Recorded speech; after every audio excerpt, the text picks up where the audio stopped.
Hi everyone, welcome back to my channel. তো বন্ধুরা, আজকে আমি তোমাদেরকে বেসনের একটা দারুণ রেমেডি শেয়ার করব। তো বেসন আমরা বিভিন্নভাবে বিভিন্ন রকমভাবে মেখে থাকি, কিন্তু আজকে এমন একটা পদ্ধতি তোমাদের সাথে শেয়ার করব যেটা তোমরা একবার ইউজ করে নিলেই কিন্তু তোমাদের মুখের দাগ, ছোপ, পিম্পলসের সমস্যা, অ্যাকনে পিম্পল, তারপরে তোমাদের অয়েলি ভাব হয়ে থাকে, অয়েলটা কন্ট্রোল করবে। এছাড়াও তোমাদের মুখে যে ওপেন পোর্সের সমস্যা থাকে সেই সব কিছু কিন্তু দূর হয়ে যাবে। তার জন্য সবার প্রথমে এখানে একটা বাটিতে আমি নিয়ে নিচ্ছি একটা বড় চামচের কিছুটা পরিমাণ বেসন নিয়েছি। তারপর দিয়ে দিচ্ছি এখানে সামান্য টক দই। তো আমি এখানে জল ছড়ানো টক দইটা নিয়েছি, একদম জল দেওয়া টক দই নিয়ে নিই। এরপর অ্যাড করে দিচ্ছি সামান্য হলুদ। তারপর এখানে ছোটো চামচের 1 চামচ পুরো ভর্তি করে দিয়ে দিলাম মধু। তো এখানে আমি একদম খাঁটি মধুটা নিয়েছি। তোমরা চাইলে বাজারে যে ডাবর হানি ওটা কোম্পানির মধু পাওয়া যায়, তোমরা সেগুলো নিতে পারো। তো এরপর আমি এখানে রিয়েল অ্যালোভেরা জেলটা, আমি প্ল্যান্ট অ্যালোভেরা জেল ইউজ করছি।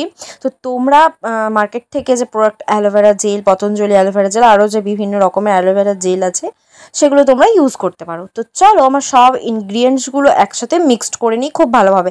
তো এখানে আর এক্সট্রা করে জল দেওয়ার প্রয়োজন নেই, কারণ এখানে টক দই দেওয়া আছে, এছাড়াও আমাদের অ্যালোভেরা জেল দেওয়া আছে, যেটা ভালোভাবে খুব ফেটিয়ে নিলেই এভাবে একটা মোটা টেক্সচার চলে আসবে, একটা স্মুথ পেস্টও তোমাদের তৈরি হয়ে যাবে।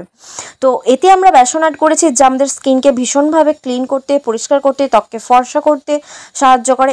এরপর এর মধ্যে দিয়েছি হলুদ, যেটা আমাদের অ্যান্টিসেপটিভের কাজ করে। আর এছাড়াও আমাদের গরমে যে প্রচণ্ড পিম্পলস হয়ে যায়, মুখে অয়েলটা কন্ট্রোল করতে সাহায্য করে। অয়েলটা কন্ট্রোল করে মুখে পিম্পল না আসতে, এছাড়াও র্যাশ যে আমাদের গরমে ছোটো ছোটো দানা দানা গুঁড়ি গুঁড়ি বেরোয়, সেগুলো অনেকটা কন্ট্রোল করে। তো এখানে তারপর আর দিয়েছি অ্যালোভেরা, যা আমাদের স্কিনকে কিন্তু ভীষণভাবে কুলিং এফেক্ট দেয়, স্কিনকে ফর্সা গ্লোয়িং করতে সাহায্য করে, ময়শ্চারাইজ করে, স্কিনের পোড়া দাগ ছোপগুলোকে তুলে দেয়। এছাড়াও কোনো জায়গা যদি তোমাদের ফোস্কা পড়ে যায় বা স্কিনে একটু দাগ হয়ে যায়, সেই জায়গাগুলো দেখবি অনেকটা ঠান্ডা লাগবে বা কুলিং এফেক্ট দেয়, বা আমাদের যে পোড়া একটা দাগ থেকে যায় স্কিনে, সেই দাগটা কিন্তু ভীষণ তুলতে সাহায্য করে। তো দেখো আমার ফেস প্যাকটা ফুল ফেসে খুব ভালোভাবে আমি এখানে লাগিয়ে নিলাম।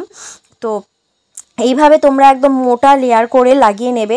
তো লাগিয়ে নেওয়ার পর এটা তোমরা 10 থেকে 15 মিনিটের মতন একদম ছেড়ে দেবে, জাস্ট হালকা ড্রাই হতে দেবে। তো এখানে আমি আর কোনো ঘষাঘষি করবো না, প্রথমে একটু তোমরা 10 থেকে 15 মিনিট ছেড়ে দেবে, দেখবে এরকম পুরোপুরি ড্রাই হয়ে যাবে, স্কিনটা একটু টান টান ভাব লাগবে। তো তারপর কি করবে, তোমরা একটু হাতটা জল করে দিয়ে তোমরা হাতের সাহায্যে ভালোভাবে পুরো ফেসটা একটু ঘষে নেবে। দেখবে তোমাদের এইভাবে যদি তোমরা একটু হাতের সাহায্যে ঘষে নাও, তাহলে দেখবে তোমাদের স্কিনের যে ডেড স্কিনগুলো, তারপরে তোমাদের ধুলো, ময়লা, ইমপিউরিটিসগুলো, এগুলো কিন্তু ভীষণভাবে তোমাদের স্কিন থেকে উঠে যায় বন্ধুরা। এইভাবে যদি তোমরা বেসনকে এই কয়েকটা মাত্র উপকরণ যদি মিশিয়ে বেসনে লাগিয়ে যদি তোমরা ইউজ করতে পারো, তাহলে কিন্তু ভীষণ দারুণ কিন্তু একটা রেজাল্ট পাবে।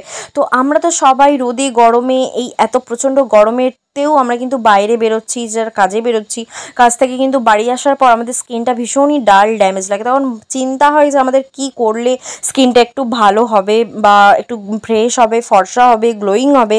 তো বন্ধুরা, আমি বলবো আমার আজকের দেখানো উপায়টা তোমরা যদি একবার বাড়িতে করে নিতে পারো, রাত্রে শোয়ার আগে বা সকালে স্নানের আগে যদি একবার করে নিতে পারো, খুব ভালো হয়। তোমরা যদি শোয়ার টাইমে একবার করে নাও, তাহলে কিন্তু এরকম গ্লোয়িং ফর্সা চকচকে স্কিন কিন্তু তোমরা পেয়ে যাবে। তো আমার ওয়াশের পর স্কিনটা দেখতেই পাচ্ছ, আগের স্কিনটার এখনও স্কিনটা অনেকটা ডিফারেন্স তোমরা বুঝতেই পারছো।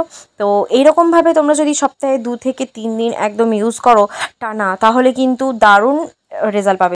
তাহলে আর দেরি কিসের বন্ধুরা, ঝটপট মুখের কালো দাগ তুলে মুখে ফর্সা করে নাও আজকের এই রেমেডিটা মেখে। তো চলো আজকের মতো টাটা।